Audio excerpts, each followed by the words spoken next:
Okay. So hi everyone, my name is Dr. Jiayi Jin. I'm a researcher and assistant professor in the School of Architecture and Built Environment at Northumbria University. I'm the project lead for this Arts and Humanity Research Council funded project called Navigate Urban Ecologies. Our work focuses on the habitation patterns and the broad social ecological dynamic of Kittiwakes colony along the River Tyne. So this project roughly started in April 2025. With this project, we aim to build a clear picture of how black-legged kittiwakes adapt and interact with the urban environment, which we have here between the cities of Newcastle and Gateshead. We're employing a more than human approach, the research combining participatory research, GIS, which is Geographic Information System, and machine learning. This method helps us to map kittiwake habitats and interaction in the city. The aim of this research is to reimagine the urban planning to support biodiversity, fostering inclusive urban ecology, and sustainable coexistence. Today, it's our great honor to invite Daniel Turner, the local ornithologist who has been monitoring the Tyne kittiwake since 1994. We are also very fortunate to have Dan as a subject expert and advisor for this research project. Dan has been regularly attending the project meeting with us, leading the field trip, and engaging in the co-creation workshop we host in Baltic between May and July, and we had lots of fun from that. And from those workshops, we have so many participants joining us for different design ideas. But today, we are inviting Dan here to talk about the 2025 black-legged kittiwakes breeding data recording on River Tyne. So here, Dan, I have read through your 2025 report. It's a very fascinating and detailed survey. It's covering so many aspects, the net counting, breeding productivities, the impact of Tyne Bridge maintenance works, and some comparison with other key locations in the city. Will you willing to spend some time to give us some details about this report? I think some participants may never have visited Newcastle or encountered Kittiwakes, so some more elaborate exploration would be great appreciated. And I will also include in some of our field photos and videos to give everyone a more vivid understanding. So then I will give the stage to you. Feel free to talk through your report. Okay, thanks very much, Jennifer, for that nice introduction. And yes, so as usual, I've carried out my Kittiwake surveys and monitoring this year, as I've done for many years now on the river, and produced my annual report, which is now available on the Natural History Society of Northumbria website. So initially, there are some changes compared to last year. This year, the numbers of nests were down a little bit compared to last year, and also the breeding productivity was lower than last year. So breeding productivity this year, that's how many chicks are raised in each of the nests, is about 0.79 this year compared to 1.02 chicks per nest in 2024. So that's quite a big reduction. It's more than 20%. And so what's the reason for the reduction in breeding productivity in 2025, I wonder. I did wonder because going round checking up the different nesting locations along the river, when I first started lower down the river, the breeding productivity was high, about 0.5 chicks per nest. When I was checking Axo Nobel in the Baltic Art Centre, the Baltic Centre for Contemporary Art, 0.95 and 0.96 there, which was a good high productivity. But then when I got to the Tyne Bridge and particularly the Tyne Newcastle Quayside area, the productivity fell away, 0.8 and less, or 0.84. And normally each year when I do these surveys, I find that the productivity matches very well at all the different locations along the river. And I can't quite explain why was the productivity low at some places and high at others on the river this year. To maintain a level population, a productivity of about 0.8 chicks per nest is required, worked out by John Coulson in a paper some years ago that he published. And so we're round about that figure in 2025, but normally on the Tyne we're higher than that. We'll have generally a higher productivity of about 0.5 on average if you average it all out with the peaks and troughs. So I couldn't really think why was there a drop at certain locations, particularly the north side of the Tyne Bridge, the Newcastle Quayside. All I can think of, because last year, even though the work on the Tyne Bridge was underway in 2024, we didn't have a lower productivity on the Tyne Bridge, even though work was underway. Still underway. It's been this year as well in 2025. So why would that impact the birds this year rather than last year? So maybe it wasn't a factor about the work on the bridge. No, but was there more vibrations this year? Was there more on the bridge particularly? Was there more noise associated with the work or otherwise from traffic this year? I'm not sure. We had pretty good weather this year. We had some very hot spells. So has the heat had a part to play in this? From the strong sunshine, heating up ledges, heating up nesting sites where the nests are, making things differ in one way or another. Part of it would need to carry out more research, and I think somebody is already researching temperature at nest sites, one or two locations, to see whether with an infrared camera, to see whether the temperature at a nesting ledge affects productivity on that ledge. So that's being looked at the moment, I think, I understand, at one or two locations. So we may learn more about that in the future. But otherwise, the food availability this year seemed to be good. Otherwise, we wouldn't really have had good productivity, 0.95 at several locations on the river. Lower productivity elsewhere, that wouldn't have been what happened. So there must have been still a good source of food out at sea here. So I can't think that the food was a problem. The weather, as I say, unless it was the heat, we didn't have too much rain. That didn't seem to be a factor this year. So maybe there were other factors, unknown factors, maybe associated with the work on the bridge, but maybe not as well. Maybe other things. Is it air quality or something to do with Newcastle Quayside? I don't know. Is that a factor? I don't know. We'd need to learn more about it, you see. Cool. Thank you, Dan. Yeah, I just thinking probably some of the listeners or the audience of this talk, they probably don't know about every single building or every single key factors of the Tyne Kittiwakes location.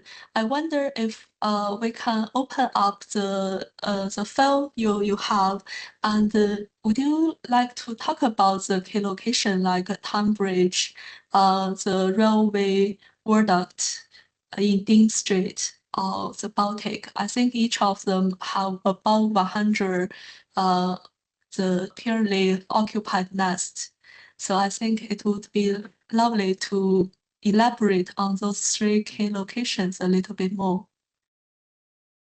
Okay, yes, the viaduct at Newcastle Quayside is about, just a little way set back from the river itself. I don't know how far exactly.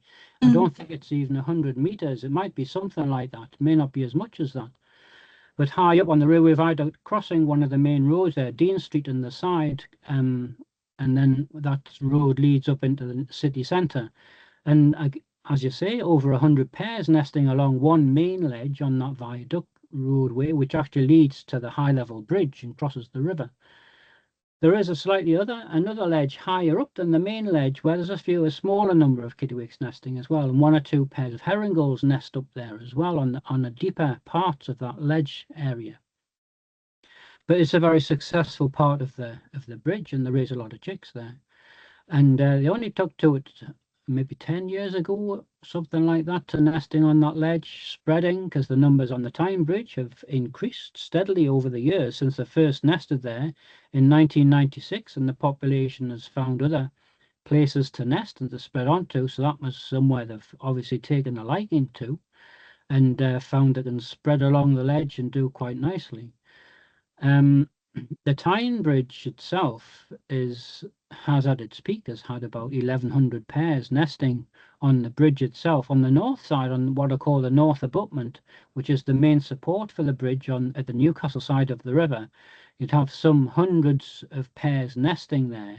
And then also in association with that, you'll have some of the girders to the north and to the south of the abutment, where they're nesting as well, underneath the roadway which crosses the river. And so you might have another 200 pairs nesting on the girders as well. And similarly on the south side of the Tyne Bridge as well.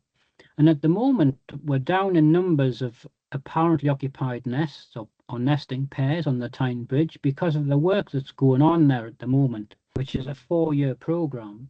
And we've just completed the second year now in 2025. And so this year, I calculated that about 330 nesting pairs will be deterred from the Tyne Bridge this year. And that seemed to be pretty well the case as well. And so they really do like the Tyne Bridge. It offers so many different ledges for them to nest on the abutments, on the little window ledges, tiny windows that allow just one nest, other windows that are wider, which allow about 12 nests on each of the window ledges, and other ones that allow 5 or 6 nests on as well. And then there's the girders on the bridge, also some face east, some face west, some are north, some south. And then there's angled ledges as well that they've found, and little little notches that get into the little notches and nest in there as well. There's all sorts, and so some of the nesting is on concrete or cement, some is on steel. The steel girders of the bridge, but these steel girders have had paint and different layers of coatings attached to them, painted on them, to preserve the steel of the bridge, you see. So they're nesting on paint and different coatings there, rather than the bare steel itself. But they do like to nest on the different buildings around and structures around the Newcastle quayside, especially on it's a lot of it's sandstone, and they like to nest on that. Maybe it gives it a gritty sort of a surface to get a good hold onto for putting a nest on, raising your chicks as well. And what was the third? Baltic. The Baltic, the iconic building. Yes. Well, that's a special building. Yes. So there in the 1990s, there was over 300 pairs nesting on the Baltic in the mid 1990s. And then it was must have been taken over, whoever did it, whether it was the council or an independent organisation, to convert it into the Baltic Arts Centre, which took a few years. So they decided to stop all the Kittiwakes nesting on the building in the meantime and put netting up to deter them. And so that displaced all the nesting pairs. But they did provide a nesting structure beside it for the birds to move on to, or some of the birds to move on to, a triangular tower, as it were, with 3 faces, 8 ledges on each face, and the birds took to it over the 2 or 3 years it was there beside the Baltic Arts Centre, and about 100 or so pairs nest on it now every year since that time. After 2 or 3 seasons, it was moved downstream by about half a kilometre to Salt Meadows at Gateshead again, where it resides beside the river there. And as I say, about 100 and up to 130 or more pairs nest on it regularly each year, and they do quite well there. Though one year, a few years ago, crows caused an issue for them and seemed to scare the birds. They were predated by the crows, and the whole colony dispersed at that time. And so no chicks were raised that year. It was when they had eggs at the time, and all the kittiwakes left the site. But then some actions were taken, and some of the vegetation was cut back to try and deter the crows from resting there. And then the next season, the kittiwakes were back nesting again, and the crows seemed to cause less trouble, and the kittiwakes seemed to, over the years, become more able to deter the crows. They seemed to mob against them somewhat, more capable of chasing the crows away. So yes, so building up then, when the netting was taken away at the Baltic Arts Centre in about 2002, of course there was no kittiwakes nesting on it at first, and then over the years, gradually over the next 20 or more years, were built up slowly to about 200 nesting pairs on the Baltic Arts Centre. 200 nests or thereabouts. The last couple of years were down a bit on the Baltic Arts Centre because in 2023 we had bird flu on the river, and that killed some of the chicks and the adults and reduced numbers on the river a little bit. So I think we're still slightly recovering from that loss of some of those birds in the subsequent years. So at the moment we've got about 160 or so pairs nesting on the Baltic Arts Centre, mostly on the north face, facing the river. And there's two main nesting ledges there overlooking the river, and then there's some little window ledges as well above where the nesting is well. And then when there was lots of birds nesting there, they decided to move round to the east face of the property and nest on a ledge there. So we've got quite a few, 20 or more pairs nesting round there facing the east. Yeah, so they do, once they take to a property, they do like to stick with it if it's suitable for them, and to come back year after year and rebuild the nests there if they're still there, and or just add to the nest. Can I just follow up on that?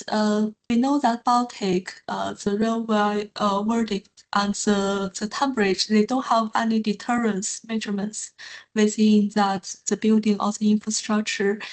In the same times, we know that Phoenix, the Comeback building, the exchange building, they have some sort of netting or specs or different electronic ivy shock. If, for example, they have implemented that, but from the report, there's still like 45, 47 pairs. So there's still a number of Kittiwakes nesting on this building, even they have some deterrent measurements. Do you want to reflect on, has that got a change this year? Or do you think they will, no matter what, they will come back to occupy those buildings, even they have some sort of deterrence?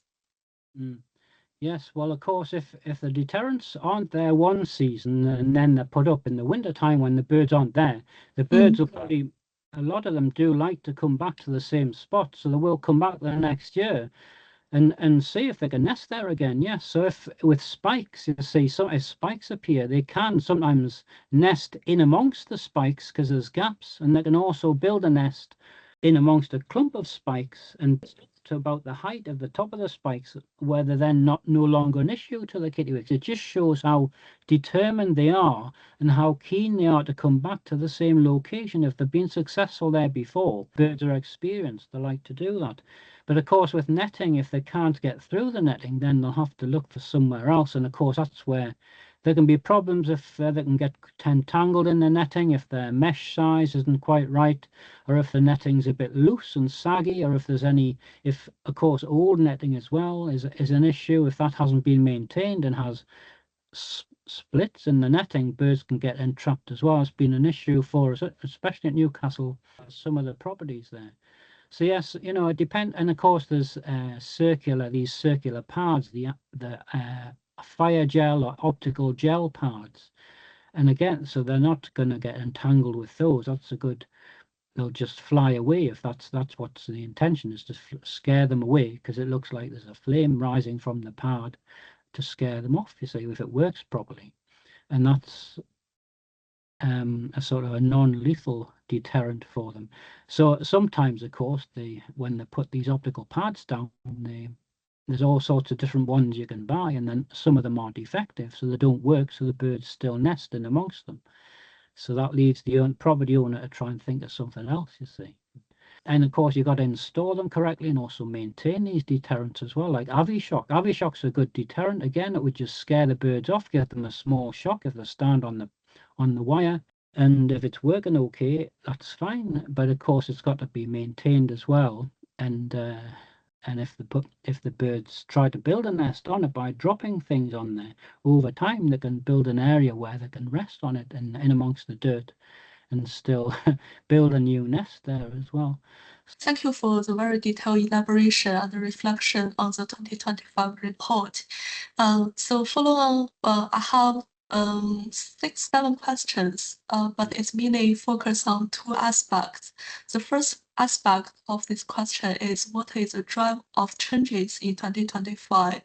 So my first question is, what are the main factors or hypotheses that might explain the change observed this year when you're documenting and everything for this Kittiwake breeding season?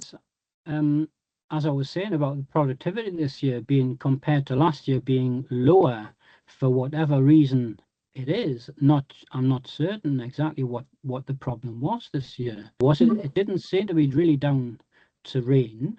or food availability factor. It's an increasing factor in recent years. Quite often in past years, I would see kittiwakes at the nest, adults incubating eggs or small chicks that would be panting at the nest with the bill open. That's quite a common thing to see, but maybe it's becoming more of a feature as the heat in recent years. You know, we're having global warming. It is having an impact in various ways. Part of the picture. And as I say, maybe this year we've had, for some reason, particularly on the Tyne Bridge and Newcastle Quayside, the productivity was affected worse than other locations. So is it the fact there's more traffic there, more noise there? Some sort of a link with the work on the Tyne Bridge? I don't know. I suppose we're not, because last year we didn't have that problem. Last year, the productivity in 2024 was fairly steady throughout the river, and we had a high productivity of 1.02 for the river as a whole. Why was there an impact this year, even though the work was still going on the Tyne Bridge last year? Why was there a reduction in productivity this year? More so on the north side than on the south side. I'm not really sure. The work was being carried out on the north side of the bridge this year, but even so, last year on the south side, we didn't have that fall. So I'm not really sure what the reason is this year. The numbers on the river, numbers of nests, apparently occupied nests, was good, over 1,658, I think, something like that altogether. Peak on the river, we've had about 2,000 pairs nesting on the river, but that reduction of about 340 pairs is mainly accountable to those displaced at the moment by the work on the Tyne Bridge. And so it should be the case that once the scaffolding moves and the encapsulation is taken away of the scaffolding, then the birds will be able to return to their normal nesting ledges on the bridge, and those numbers will build up again on the Tyne Bridge again. So it's probably the case that some of the birds on the Tyne Bridge have taken a year or so off nesting this year, maybe last year, some of them as well, and then hopefully they'll still be around in after 1 or 2 years to start nesting again on the Tyne Bridge to build those numbers back up again. We'll only know as time progresses. Thanks, Dan. I think your answer also touched on my second question, is this urban specific features. You talk about the temperature change. Maybe that's one of the factors there. I think in the research, there's a very obvious urban heat island effect, meaning, the city is a very concretely made, and it's just too hot in the city, and that has a certain impact on biodiversity.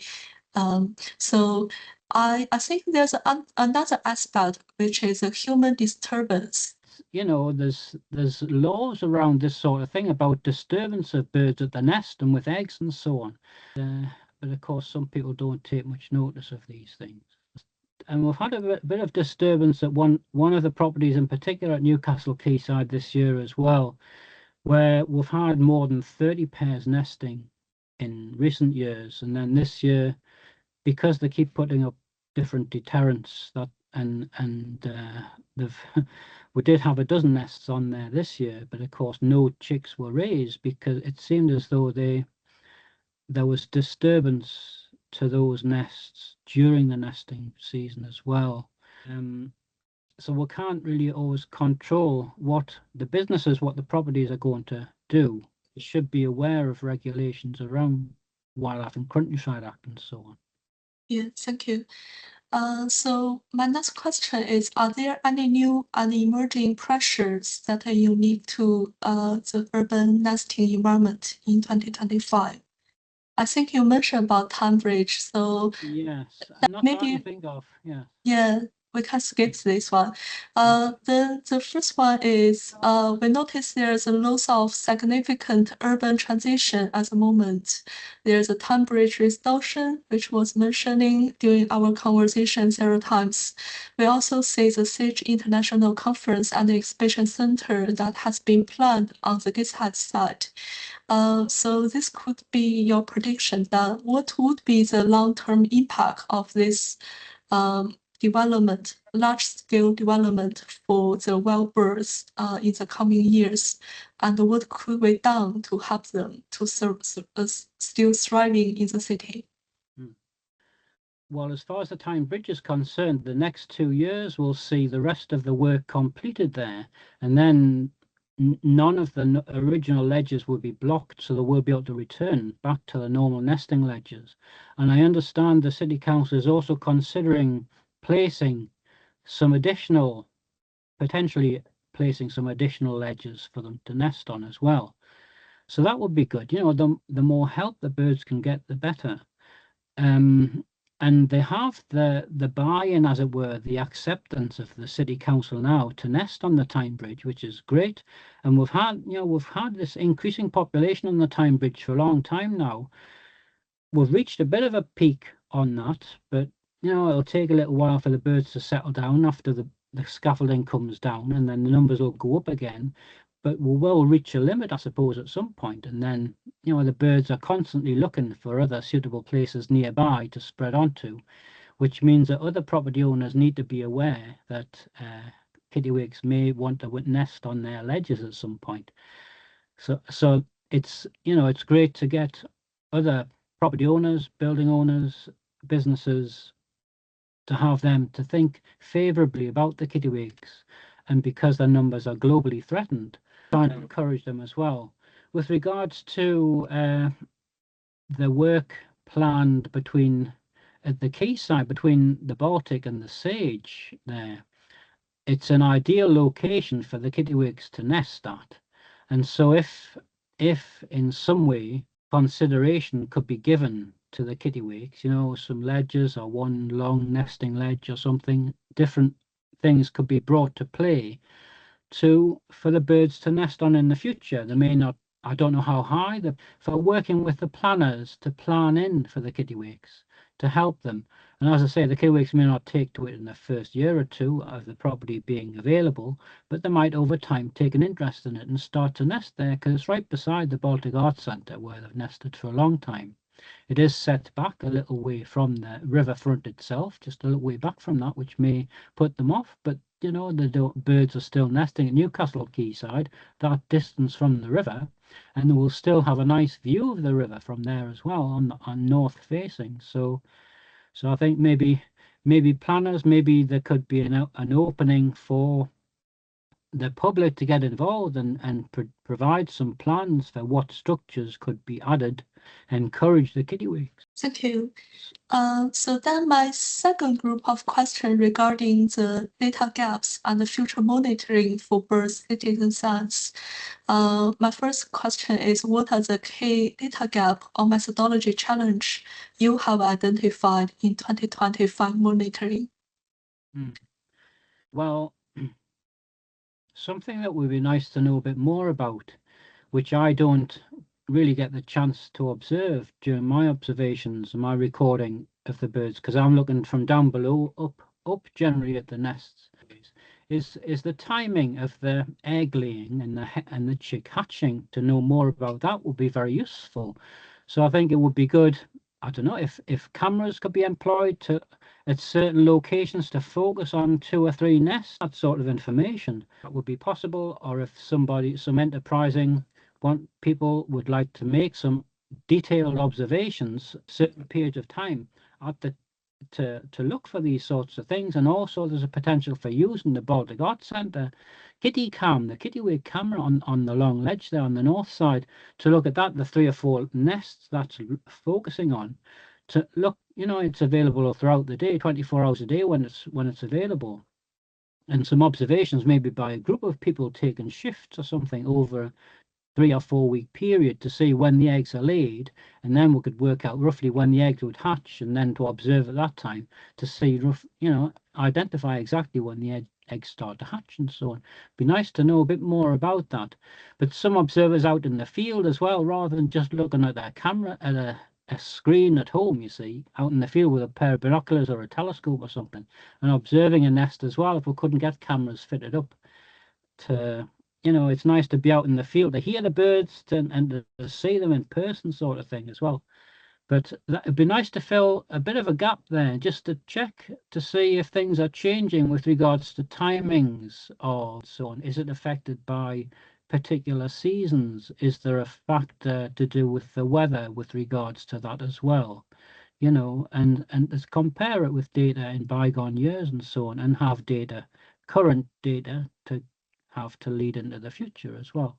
And following on that, given the urban context of the Kittiwakes colony, what are the opportunities existing for citizen science, community participation, or partner with urban planning authority could improve the future monitoring? I need a bit more time to think about this with regards to community participation, Yeah. because you need people to be quite focused if they're going to make observations, so everybody's doing the same sort of thing, and you need to sort of learn how to make these observations as well. So it needs somebody who was keen on birds and had quite a bit of time to get involved and so on as well. Other things I suppose people could get involved in is promoting the Kittiwakes and talking with people on the quaysides about what's going on. People visit the quayside from all over the world, and obviously they see the birds, but some people don't realize they're there, and some people think they're just pigeons or herring. They don't really know what these birds are, and they know nothing about them. So just to educate a bit while the birds are right in front of them, if you had a telescope and could show them some chicks in the nest, or show them the kittiwakes in the nest, and talk a bit about the background, and that would be a very useful thing to do.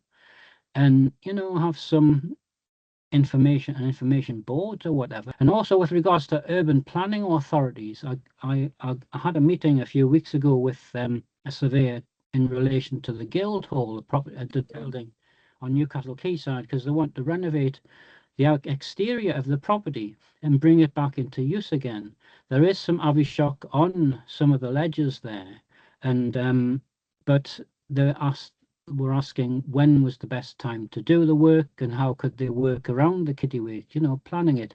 So they're going to put scaffolding up and encapsulate the scaffolding. So how can they work on the timings and so on to the birds' benefit, so they're not deterred in any major way from, and they're gonna, because they're nesting on wooden ledges and on some of the sandstone of the property as well, and they want to the work is going to involve replacement of the mortar or lime mortar, you see, and they need a certain temperature to do it. So really they want to do that at a certain time of year. Anyway, so it's useful to have, again, education, again, letting urban planners know about the kittiwakes, make it obvious where information is so they can learn about it and build them in, rather than just the knee-jerk reactions. Suddenly the kittiwakes are a problem and they've got to be disposed of. That's not what we want. We want people to work with the kittiwakes and accept them more. Yeah, so it's more like fostering a long-term partnership and just get every party prepared, embed a long-term vision with the then that's coming to our last question. So what can the research or community group best contribute to strengthening the data set and the monitor effort in next year, 2026 and beyond? Well, I think maintaining the monitoring that's going on at the moment into the future, I think that's quite important, to have someone to replace me when I suddenly keel over and I'm no longer part of the scene. It's and also investigating other things. I think people are looking at the moment in the heat implications on ledges. Does that mean if artificial ledges are put in place, do they need to have particular coatings? You need to be made of particular materials and so on, so that the kittiwakes perform better, i.e. raise more chicks at each nest and so on. And is it also a bit about the orientation of ledges as well, and sunlight and shadow and all this sort of thing? The sunlight and shadow can increase the temperature or decrease the temperature, and rainfall as well. Which way is the wind blowing? Which way is it blowing the rain onto the eggs, onto the nest, and so on? There's lots of different factors to think about, and as part of my monitoring, I have recorded sort of orientation on the Tyne Bridge and so on. I will hopefully write about some of that in the future as well, to see if there are lots of different factors to think about, to learn more about, and to bring to play if we're actually going to encourage kittiwakes in the future by helping them nest in urban places and to do our bit, you see. Yeah, then that's all my questions, and thank you so much for this beautiful talk. And yeah, I will stop recording now. Thank you again for doing that.